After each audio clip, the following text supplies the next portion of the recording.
Video बघत असलेल्या प्रत्येकाला महाप्रपंच तर्फे तेजस तुंगारचा सप्रेम जय शिवराय, सप्रेम जय श्रीराम. मित्रांनो, आपण आपल्या आयुष्यामध्ये अनेक किस्से, कहाण्या, कथा ऐकलेल्या असतात, अनुभव ऐकलेले असतात लोकांचे. अशापैकीच एक घटना आहे किंवा किस्सा म्हणूया आपण याला, की एक कंपनी आहे. त्या कंपनीमध्ये एक व्यवस्थापक काम करतोय. तो मालकाच्या अगदी मर्जीतला आहे. त्या व्यवस्थापकाशिवाय त्या मालकाचं पान देखील हलत नाही. मात्र ह्या व्यवस्थापकाला इतरांच्या कामामध्ये लुडबुड करण्याची आणि मालकाकडे सतत जाऊन तक्रार करण्याची घाणेरडी सवय लागलेली आहे. हा नेहमी मालकाच्या कानात जातो आणि मालकाचे कान भरत असतो. मालकाला नेहमी चुकीचे सल्ले देणं हे याचं परमकर्तव्य आहे असं याला वाटतं. कदाचित जणू ही कंपनी बंद पडावी, हे ऑफिस बंद पडावं अशी शपथच या व्यक्तीने घेतलेली असावी असा संशय त्याच कंपनीतल्या सहकर्मचाऱ्यांना यायला लागतो. याला कंटाळून काही कर्मचारी ही कंपनी सोडून दुसरी कंपनी जॉईन करतात. तिथेही आपला नालायकपणा सिद्ध करत हा माणूस त्या सगळ्यांना त्रास द्यायला सुरुवात करतो, शिव्या द्यायला सुरुवात करतो. रात्री अपरात्री सोशल मीडियावर काहीतरी बरळून त्यांची निंदा नालस्ती करायला लागतो. अनेकांना असं वाटतं की हे सगळं आपल्या जुन्या मालकाच्या इशाऱ्यावरूनच चालू आहे की काय. मात्र एक दिवस असं होतं की त्या मालकाचा मुलगा येतो. त्या मालकाचा मुलगा आल्यानंतर केबिनमध्ये मालकाची आणि त्याच्या मुलाची भांडणं होतात. मुलगा तावातावानं तिथून निघून जातो. व्यवस्थापक लगेच टुबू आतमध्ये जातो आणि परत मालकाचे कान भरायला सुरुवात करतो. काही दिवस जातात. मग मात्र राग अनावर होऊन मालकाचा तो मुलगा त्या चावट आणि लुडबुड करणाऱ्या व्यवस्थापकाची डायरेक्ट कॉलरच धरतो आणि 2-3 दिवसातच त्या व्यवस्थापकाला मालक स्वतः सांगतो, यू आर फायर्ड. यानंतर या परिसरामध्ये जरी दिसलास तर याद राख. कशी वाटली गोष्ट? धमाल आहे ना, कमाल आहे ना. काहीतरी लिंक जुळतायत का तुम्हाला? येस, उद्धव ठाकरे, आदित्य ठाकरे आणि संजय राऊत. म्हणजे उद्धव ठाकरे आपण त्या मालकाच्या ठिकाणी बघूया. मालकाचा मुलगा म्हणजे आदित्य ठाकरे आणि तो लुडबुड करणारा चोंबडा व्यवस्थापक कोण हे वेगळं सांगण्याची काय गरज आहे. मात्र हे आता खरंच होण्याची शक्यता दाट झालेली आहे. कुठल्याही क्षणी यांना कंपनीच्या बाहेरचा रस्ता दाखवण्यात येऊ शकतो आणि आता ह्या चोंबडेपणामुळेच यांचा मालक देखील तोंडावर पडलेला आहे आणि हे स्वतः देखील दणकन तोंडावर आपटलेले आहेत. कसे ते आजच्या व्हिडिओमध्ये आम्ही तुम्हाला दाखवणार आहोत मित्रांनो. तेव्हा आजचा हा व्हिडिओ अजिबात स्किप करू नका, पूर्ण बघा. चॅनलला अजून सबस्क्राईब केलं नसेल तर सबस्क्राईब करून घ्या. छोटीशी विनंती आहे, मूळ मुद्दा सुरू करण्या अगोदर. उन्हाळा कडाक्याचा आहे. आपले शेतकरी बांधव होरपळत आहेत, त्यांचं कुटुंब होरपळत आहे. मराठवाड्यातलं संभाजीनगर येथील कॅन्सर हॉस्पिटल जे आहे तिथले रुग्णांचे जे नातेवाईक आहेत त्यांची खूप अवहेलना होत आहे. त्यांचे हाल होत आहेत. पायात चपला नाहीयेत. अनवाणी पायानं पाय भाजत असताना सुद्धा त्यांना गोळ्या औषधांसाठी पायपीट करावी लागत आहे. मित्रांनो, भीषण परिस्थिती आहे. आम्ही दौरा केलेला आहे, हे सगळं बघितलेलं आहे. फक्त ह्याचे फोटोग्राफ्स आणि व्हिडिओग्राफी आम्ही पब्लिश करू शकत नाही, कारण कोणाच्याही अशा अवस्थेची आम्हाला मार्केटिंग करायची नाहीये. पण या लोकांची अपेक्षा अशी आहे की आम्हाला सहानुभूती नकोय, आम्हाला पाठिंबा हवाय, आम्हाला आधार हवाय. सहानुभूतीच्या 2 शब्दानं पोट भरत नाही हो. तेव्हा मित्रांनो, या सत्कर्मामध्ये जे आपल्या स्वाभिमानी हिंदू प्रपंच परिवारातर्फे चालू आहे त्यामध्ये हिरिरीने सहभागी व्हा. आपल्या ह्या होरपळून जाणाऱ्या शेतकऱ्यांसाठी, त्या गरजू रुग्णांसाठी आणि त्यांच्या नातेवाईकांसाठी पुढे या. आपल्या मर्जीनुसार इच्छेनुसार आपल्याला जे योगदान द्यावं वाटतं ते निश्चितच दिल्या गेलेल्या जीपे फोनपे क्रमांकावर अवश्य द्या. ट्रान्झॅक्शन केल्यानंतर त्याचा स्क्रीनशॉट काढून तो आम्हाला व्हॉट्सअपवर नक्की टाका, म्हणजे त्याचा ट्रॅक रेकॉर्ड आपल्याला व्यवस्थित ठेवता येईल. एक रुपया सुद्धा अनेकांसाठी लाख मोलाचा ठरू शकत असतो, एवढं लक्षात ठेवा मित्रांनो. आणि माणुसकीच्या नात्याने प्रभू श्रीरामाचं नाव घेऊन पुढे या. मूळ मुद्दा चालू करूया. सुनेत्रा पवार यांनी बारामती विधानसभा मतदारसंघातून पोटनिवडणुकीसाठी अर्ज भरला आणि भोंगेश राऊत यांना पोटशूळ उठला. असं जर कोणाला वाटत असेल तर ते धादांत चुकीचं आहे. हा पोटशूळ उठला तो आदित्य ठाकरेंना. त्याचं कारण असं आहे की आदित्य ठाकरेंना ही सीट स्वतःकडे पाहिजे होती प्रियंका चतुर्वेदी यांच्यासाठी. आणि पहिल्या दिवसापासून from the day first Sanjay Raut जे भाकरी खातात, मातोश्रीची चाकरी करतात पवारांची, ते पहिल्या दिवसापासून पवारांचंच नाव रेटत होते. आणि फायनली दिल्लीतून एक पत्र आलं, नामुष्कीने का होईना उद्धव ठाकरे यांना त्या पत्रावर सही करावी लागली आणि अनुमोदन द्यावं लागलं. आज पवार साहेब व्हीलचेअरवर बसून सभागृहामध्ये जाऊन शपथही घेऊन आलेले आहेत, भाषणही करून आलेले आहेत. पण या गोष्टीचे दुष्परिणाम भोंगेश राऊत यांना आता भोगायला लागणार आहेत आणि हे आता ढळढळीत दिसायला लागलेलं आहे. पहिली गोष्ट ती जी सांगितलं आम्ही तुम्हाला ती खरी आहे.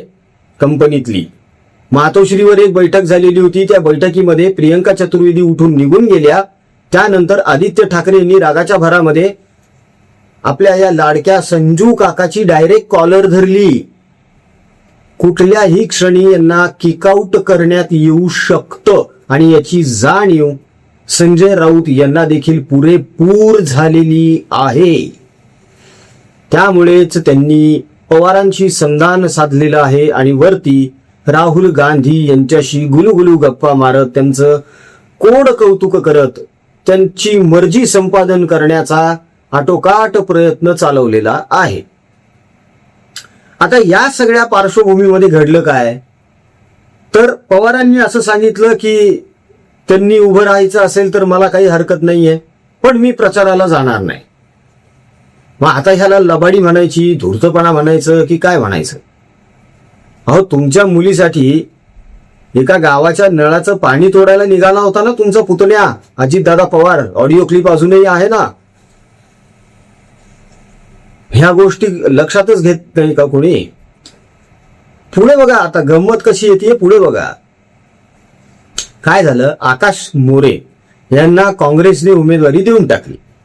बरं, उमेदवारी अर्ज दाखल करायचा होता त्या दिवशी प्रदेशाध्यक्ष हर्षवर्धन सपकाळ हे तिकडे येणार होते बारामतीमध्ये आकाश मोरे यांचा अर्ज भरण्यासाठी. मात्र ऐन वेळी त्यांनी टांग मारली आणि ते दुसरीकडेच निघून गेले प्रचारासाठी. यांनी फॉर्म भरून टाकला. यानंतर एक खूप मोठी घटना घडलेली आहे, ज्यामुळे केवळ आदित्य आणि संजयच नाही तर आदित्य संजय यांच्या सकट आता उद्धव आणि संजय यांच्यात सुद्धा जुंपली आहे. तर झालं असं की आकाश मोरे यांनी अर्ज दाखल केल्यानंतर हे धावत धावत मातोश्रीवर गेले आपले विश्वप्रवक्ते आणि त्यांनी उद्धवजींना सांगायला सुरुवात केली की असं असं घडलंय, तसं तसं घडलंय आणि मग आपण आघाडी धर्म पाळूया आणि आकाश मोरेला आपलं समर्थन देऊया. यांची विनंती होती तशी. बरं, हा कदाचित पवारांचाही डाव असू शकतो संजयच्या बाबतीमध्ये, पण उद्धव ठाकरे यांनी स्पष्टच सांगितलं की नाही, आपला पाठिंबा हा सुनेत्रा पवार यांनाच असणार आहे. त्यामुळे उगाच ह्या प्रकरणामध्ये लुडबुड करू नका, निघा. आणि अक्षरशः मान खाली घालून संजय राऊत तिथून निघून गेले. बरं, आता तोंडावर कसे दणकट पडलेत बघा, खनकन पडलेत तोंडावर. सकाळी एका पत्रकाराने आकाश मोरे यांना फोन केला की तुम्ही उमेदवारी अर्ज मागे घेत आहात असं कळलं. तेव्हा आकाश मोरे असं बोलले की नाही, मला तर या बाबतीत काहीच कल्पना नाहीये. माझं सकाळी एकदा बोलणं झालं प्रदेशाध्यक्षांशी म्हणजे सपकाळांशी. तेव्हा सपकाळ असं बोलले की नाही नाही नाही असं काही करायचं नाही, आपल्याला लढायचंय. बरं, ही घटना घडते ना घडते तोच 2 तासाच्या आत आणखी एक नवीन बातमी समोर येते. सोशल मीडिया हँडल्सवर फिरती ती सध्या. आता याची सत्यता पडताळून बघावी लागेल, कारण ही बातमी शरद पवार यांच्या बाबतीतली आहे, त्यामुळे ती साशंक असते. विश्वासार्हता गमावलेला महाराष्ट्रातला एकमेव राजकारणी म्हणजे शरदचंद्र पवार साहेब.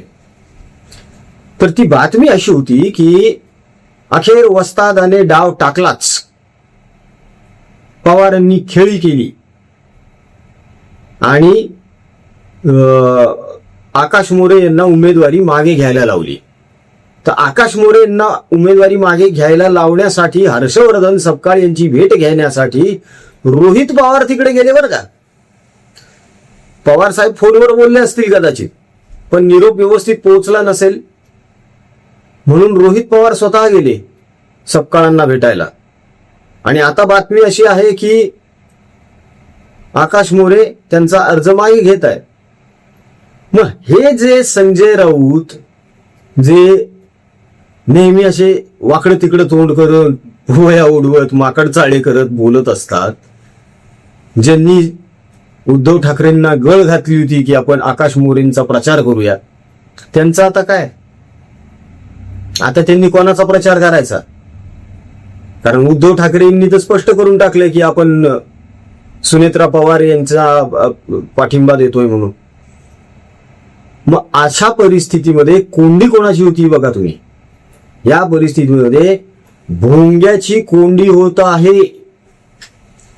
आणि नजीकच्या काळामध्ये यांच्या याच लुडबुडीमुळे आणि हे जे विकोपाला गेलेले यांचे जे संबंध आहेत, आता यांच्यात जे आता वितुष्ट निर्माण झालेले आहे आदित्य संजय मध्ये आणि उद्धवजी आणि संजय मध्ये, याचं परिणाम लवकरच समोर येणार आहेत. क्वाईट पॉसिबल की यांना उबाटा गट सोडावं लागेल भोंग्याला. पण कसं असतं माहितीये का की बेशरम आणि निर्लज्ज माणसाला कशाचंच काहीच वाटत नाही. ह्या कंपनीतून हाकललं का, ओके ठीक आहे, मी त्या कंपनीत जातो. 2028 साठीची यांची सेटिंग लावून ठेवलेली आहे, एवढं मात्र निश्चित. तर मित्रांनो, अत्यंत वेगानं घडणाऱ्या ह्या सगळ्या घडामोडी आहेत, अगदी 1-2 दिवसातल्याच आहेत. एकीकडे सुनेत्रा पवार यांचा प्रचार जोरात सुरू आहे, दुसरीकडे भोंगा तव्यावर बसलेला आहे.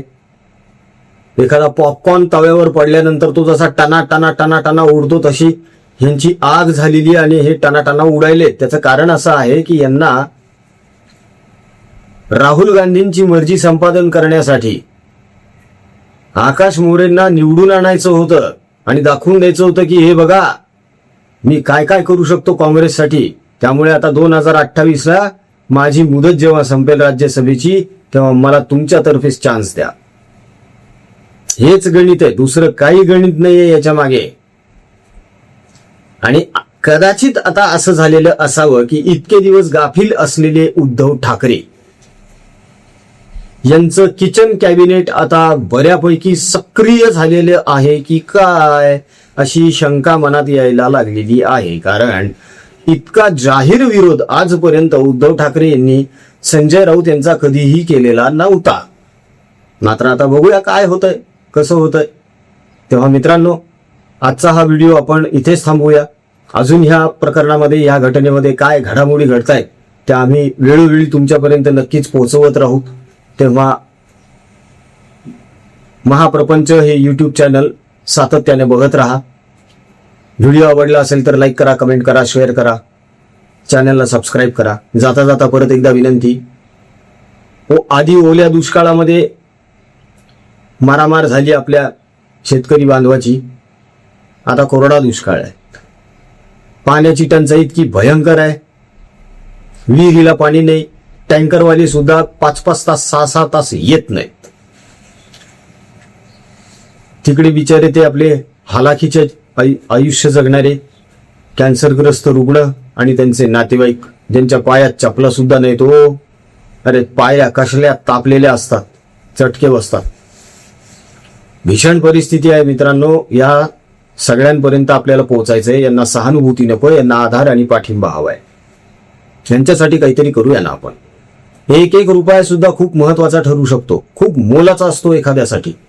तेव्हा मित्रांनो, या सत्कर्मामध्ये जो संकल्प आपण पुढे नेत आहोत त्या संकल्पामध्ये सहभागी व्हा. आपल्या मर्जीनुसार, इच्छेनुसार आपल्या ला जे योगदान करता येऊ शकतं, जे सहकार्य करता येऊ शकतं, ते दिल्या गेलेल्या जीपे फोनपे क्रमांकावर अवश्य करा.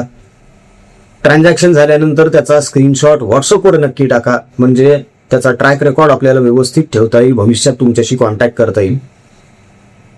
तेव्हा जास्तीत जास्त प्रमाणामध्ये या प्रभू श्री रामाच्या आशीर्वादाने सुरू झालेल्या संकल्पामध्ये सामील व्हा मित्रांनो. सगळे आपलेच आहेत, सगळे आपलेच हिंदू बांधव आहेत, भगिनी आहेत, माता आहेत. तेव्हा आपलं कर्मच आपल्या सोबत येणार आहे, बाकी काही नाही. इथेच थांबतो. जय हिंद, जय महाराष्ट्र, वंदे मातरम. जय शिवराय, जय शंभूराजे, जय भवानी, जय जगदंब, भारत माता की जय. जय श्रीराम.